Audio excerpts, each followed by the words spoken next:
एक हकीकत है जिसको सारी दुनिया देर सवेर मान लेगी कि अगर दुनिया में इस्लाम नहीं आया होता तो आज मेडिकल साइंस जहाँ पे है उससे कम से कम 500-700 साल पीछे होता। यानी मेडिकल साइंस की जो तरक्की है ना, इस्लाम के आने के वजह से भी हुई है। जो इस लाइन में हम बता भी चुके हैं कि सर्जरी के मामले में भी मुस्लिम तबीब लोग अल्हम्दुलिल्लाह सबसे आगे थे, बल्कि लेडीज़ का सिजेरियन वाला डिलीवरी का मामला सबसे पहले किसी मुसलमान तबीब ने ही अंजाम दिया था, जिसको लंदन से निकलने वाले एक मैगज़ीन में हमने बहुत पहले 1978 में देखा था। पूरा तफसील इसका आप गूगल कर सकते हैं इसको। अब चले आइए, तो इस्लाम ने दुनिया को बहुत कुछ नहीं सब कुछ दिया, फुल फ्लेज मज़हब है ये। अब है कि इससे फ़ायदा उठाने के लिए इसकी जो तिब्ब नबी है वो अल्लाह ताला की तरफ से बताया गया। हुज़ूर सल्लल्लाहु अलैहि वसल्लम को इलाज का एक तरीक़ा है जिससे फ़ायदा उठाने के लिए आपको 100% इस पर यकीन करके आगे बढ़ना होगा। जिस यकीन की सबसे पहली कड़ी होगी कि दुनिया में कोई बीमारी लाइलाज नहीं है। लाइलाज अगर है कोई बीमारी तो वह है बुढ़ापा। भाई इस पर यकीन करने के सबब हो सकता है कि आज से बुढ़ापा ख़त्म करने के लिए जो आप जितना रिसर्च कर रहे हो उस रिसर्च पर पैसा खर्च करना बंद कर दें। पैसे का बर्बादी है और कुछ नहीं है। इसलिए गारंटी है कि बुढ़ापा का इलाज नहीं हो सकता है। अब चले आइए, तो यकीन के बाद जो है वो अब जैसे बहुत सारा मामला छोटा मोटा एक डायबिटीज़ को ले लें तो इसमें कुछ नहीं, उसका एक सबब को जान लेगा जो आदमी, तो जो भी मुआलिज डायबिटीज़ के अगर सबब को जान लेगा तो सबब के ख़िलाफ़ उल्टा में कैसे चला देगा, जिसको पहले बोलते थे रिवाइंड कर देगा।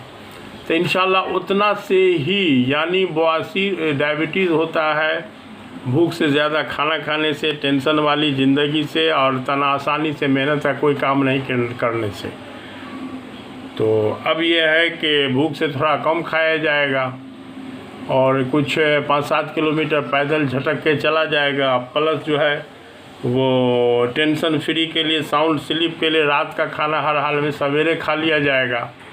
और खाना 3 वक्त पचने वाला हम लोग का पेट नहीं है, क्लियर बात।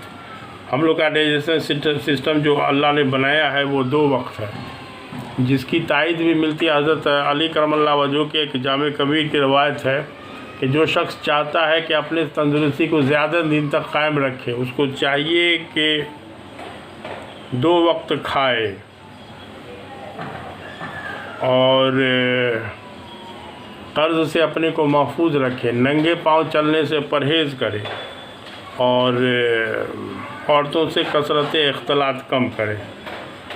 तो अब यह है कि 3 वक्त खाने के लिए अगर ये कहा जाए कि आपको खूब मेहनत वाला काम करना पड़ेगा, तो हमने बहुत कोदाली चलाने वालों को देखा है, जो गांव में देखा कि खेत जो कोदाली से तामते थे पहले, ट्रैक्टर के ज़माने से कुछ पहले मान लीजिए, तो सुबह सुबह जो है अब नाश्ता जिसको कहा जाए वो 3 ठो मकई की रोटी खा लिया अपना, फिर दोपहर में गए तो फिर 3 मकई की रोटी के साथ बड़ा दालू जो खाना खाया, फिर शाम में उसी अंदाज से।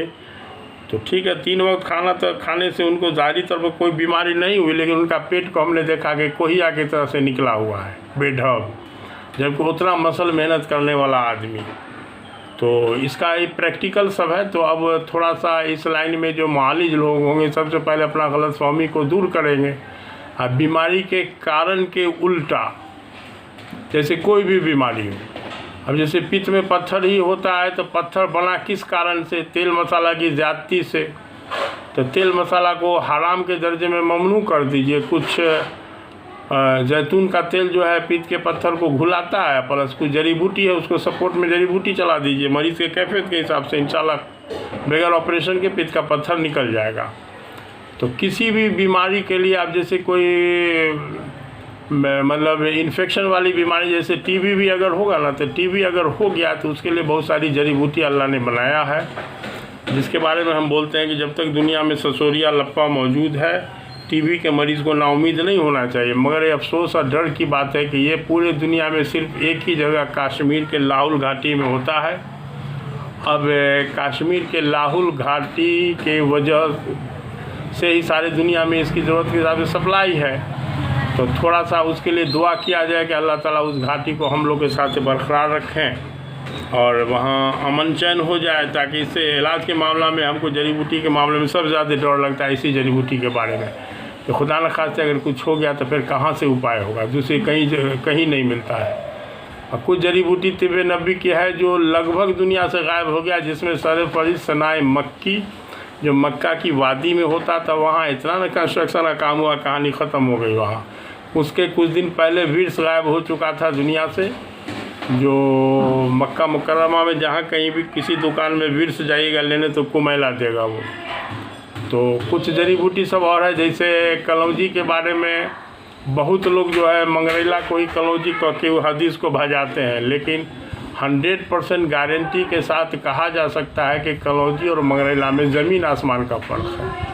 हमने बहुत सारे मुहद्दिस से जो हदीस के 10-10 हज़ार हदीस के ज़ुबानी याद करने वाले उन लोग से भी मुज़ाकरा किया। उन लोगों ने जान के हमसे मुज़ाकरा किया कि आपके इलाज के दुनिया में है, कहाँ तक क्या है। तो हमने भी बताया कि हमारी जहाँ तक जो तहकीक हुई तो कलौजी और मंगरेला में ज़मीन आसमान का फ़र्क है। तो अब यह है कि एक चीज़ को ध्यान में रखिए कि कलौजी का तेल जो भी पैकिंग होगा ना, उस पर आप देख लीजिएगा लाल से लिखे रहता है कि प्रेग्नेंट लेडी को नहीं देना है।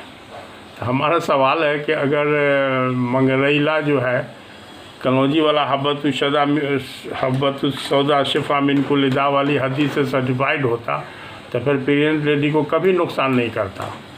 तो मसला ये है कि ये जो है बहुत ख़तरनाक मामला है। गलतफहमी में बहुत सारा चीज़ जो है वो जाने अनजाने में जो बात चल जाती है। इस हदीस को कुछ दवासाज कंपनी वाला खूब बजाता है। तो बहरहाल कहना ये चाह रहे थे कि तिब्बे नबी पर गायत यकीन के बाद ही आप जो है सही तरीके से इलाज की दुनिया में मरीज़ को फ़ायदा पहुंचा सकते हैं। कुरान के हिसाब से है ना कि माँ के पेट में 5 चीज़ का इल्म अल्लाह को है। सूरह लुक़मान की आखिरी ग़ालिबन रुकू या आयत कह लीजिए, उसका मफ़हूम यही है कि 5 चीज़ का इल्म अल्लाह को है। एक तो है कि थोड़ा सा वीडियो लंबा हो जा रहा है, सब्र से सुनिए, इसलिए कि एक है कि उसमें मतलब बारिश कब होगी, किसकी मौत किस सरजमीन में होगी, इंसान कल कौन सा काम करेगा, क़यामत कब आवेगी, और माँ के पेट में बच्चा जो है वो लड़का है कि लड़की। तो ये तो है, लेकिन मेडिकल साइंस वाले फट से इसका जवाब देंगे कि ना अब तो पता लग जाता है, अल्ट्रासाउंड से ये होता। तो ये पता 100% गारंटी नहीं है, इट इज़ ओनली अनुमान। इसका हम ज़िंदा मिसाल दे सकते हैं कि अभी से करीब 30 साल पहले की बात होगी, हमारे गांव के ब्लॉक ऑफिस में सिविल असिस्टेंट सर्जन बेचारे कोई झा जी थे मधुबनी साइड के। तो उन्होंने जो एक शादी किया तो उनको 2 बेटी हुई। तो ज़्यादा VIP में जो है लेडीज़ लोग दूसरा ज़्यादा बच्चा पैदा करने के लिए तैयार भी नहीं होती है। वो समझते हैं कि हमको इल्ज़ाम लग जाए बच्चा पैदा करने की मशीन वाला। तो उसने ज़बरदस्ती कहा डॉक्टर साहब को कि आप अपना शादी दूसरी कर सकते हैं, हमको हमारी तरफ से कोई दिक्कत नहीं, लेकिन अब हम बच्चा नहीं चाहिए। तो बेचारे ने दूसरी शादी की।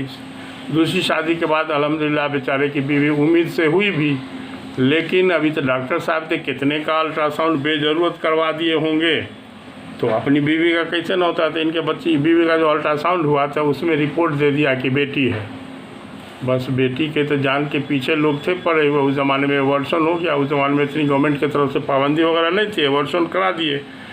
तो उन्होंने हमको खुद अपने मुँह से बताया कि हमको अजमल कहते थे कि अजमल भाई, अजमल साहब, सो हमको तकलीफ़ इसका नहीं हुआ कि बेटा लड़का था लेकिन हमारे गलती से अबॉर्शन करा के हमने उसको ख़त्म करा दिया, बल्कि इस बात का तकलीफ़ हुआ कि जिस वक्त उसके वो जो है टेक्नीशियन ने जो बताया कि बेटा था, तो बेटा का सुन के हमको जो अफसोस हुआ, लेकिन हमारे बीवी के कान में जो बात चली गई तो बीवी हमारी आज तक धत्कारती है कि आप ही के काबिलियती से भगवान ने एक बेटा दिया भी था, वो भी नहीं नसीब में नहीं था, नहीं हुआ।